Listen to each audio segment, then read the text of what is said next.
Hello everyone, my name is Shreya and today I'm going to be giving a short presentation on how you can manage your menstrual cycle and practice self-care.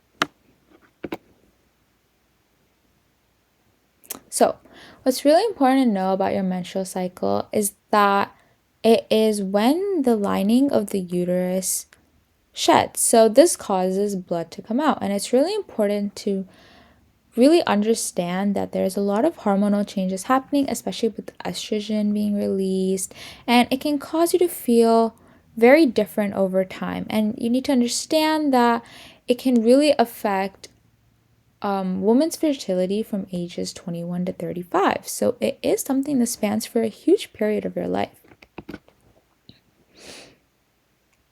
Now, there is a huge, very amazing history when it comes to menstruation. It's so interesting to analyze how ideology shifted over time and the perception of menstruation has really shifted. In the early 1900s, there was limited menstrual products, so a woman used homemade solutions like rags and cloth. This changed, however, as we get to the 1930s. Commercials started to come out and tampons were invented. In the 1940s, disposable sanitary pads became widely acceptable, but they were still very expensive, so not a lot of people could use them. In the 1970s, women started to really advocate for menstrual stigma reduction and education about it, which really transformed in the 1990s when a lot of nonprofit organizations and grassroots movements began to work together and address menstrual health. In 2004, there was the formation of global health initiatives like Menstrual Hygiene Day, and eventually in 2014, this was recognized and officially established on May 28th to raise awareness for menstruation. In 2017, Scotland became one of the first countries to provide free menstrual products in schools. And then in 2024, which is the year we are in today, there is improved access to education and products, but still period poverty is a very big global issue. So here are 4 options for you to manage your menstrual cycle. The first is sanitary pads. So, these are pads you can just wear on your underwear. It's very simple. The second option are menstrual cups, which you have to carefully insert and you can keep them for a few hours. They keep your blood, you take them out, you clean it, and then you can reuse them. And yeah, they're really good to save the environment because there is not a lot of disposal required. Third would be period underwear, which you can sleep in, and they're very thick and they really make sure the blood doesn't leak. And the fourth are washable pads, which is really convenient if you live in an area where, trash may not be as convenient to throw away, or you just want to do your best to protect the environment and reduce the harm that comes with non-degradable pads. So, of course, pads are just something that are kind of different layers of material clubbed together to make sure that your blood doesn't leak out of your period. So I'm going to be talking a little bit more about how you can wear a pad and the step-by-step process. So step number 1, you open the pad, so you tear open the tape. The second step is that you have to carefully insert it on top of your underwear and then make sure that the flaps are not sticking to anything just yet.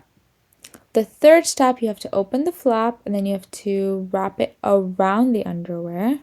And the fourth is that you carefully wear the pad and the underwear, ensuring that, the straps do not come out or that there is no extra potential area where blood can leak. Now, it's really important to think about how you want to dispose your pad after you finish using it. So if you're going to dispose it and throw it away, make sure that you are throwing it in a proper trash can. You want to avoid just blindly throwing it away somewhere where anyone can get access to it, because blood is something very precious to you. It does contain a lot of information about you, and you just want to be very safe and conscious about it, and avoid disposing in toilets because it can really get stuck in the toilet and it can prevent it from properly getting disposed of. So make sure that you are confident and comfortable with how it's getting disposed. Wrap it in newspaper, whatever is comfortable for you, but ensure that it does get thrown away properly. So it's really important to, of course, have proper maintenance. The first is definitely, wash yourself with water and slight slope as down there, if just to maintain hygiene and take care of your body, because it's really important to take care of yourself. And then the second is obviously, shower as consistently as you possibly can with whatever you have access to. It's just really important to keep yourself clean and comfortable to prevent any infections.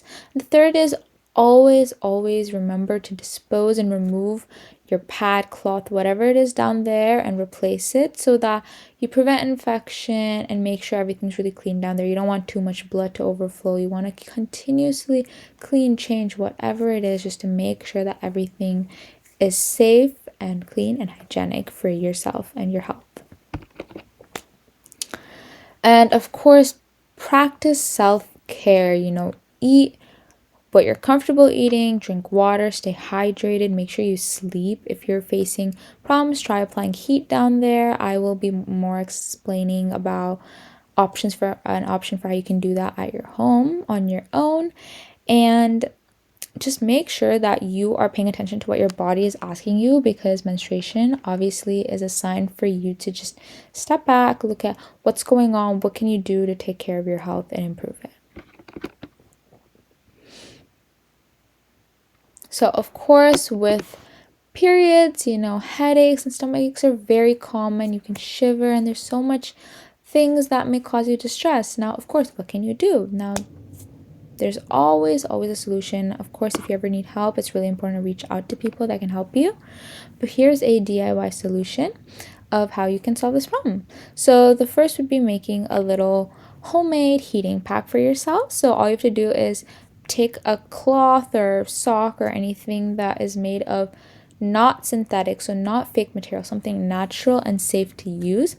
Put rice inside of it and somehow heat it. This could be through a safe method like microwaving or asking someone to boil and heating, maybe fire. I don't really know, whatever you have access to. And once it's hot enough, you can place it on your stomach for a few hours, minutes, until you feel better and your cramps are starting to hurt less. So cramps are something definitely that a lot of girls go through, and it's really important that you are able to overcome these cramps and really feel confident and comfortable and not in pain during your menstrual cycle. And always reach out if you need help.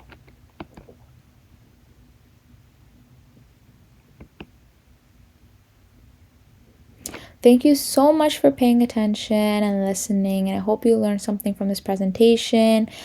I just want to acknowledge Sathvega so much for helping me and collaborating with me to work on this project together. I'd also love to really acknowledge Dr. Oakes, who supported us and guided us through a lot of steps in the initial stages of this presentation and really helped this project come together. And of course, I would love to acknowledge Nimu for organizing this event and really allowing us to collaborate with her to even have you guys see this presentation in the first place. So yeah, I really hope you enjoyed this presentation. And if you have any questions, you can always email me or Sathvega. Our emails are over here. Thank you so much, and I hope you have an amazing day.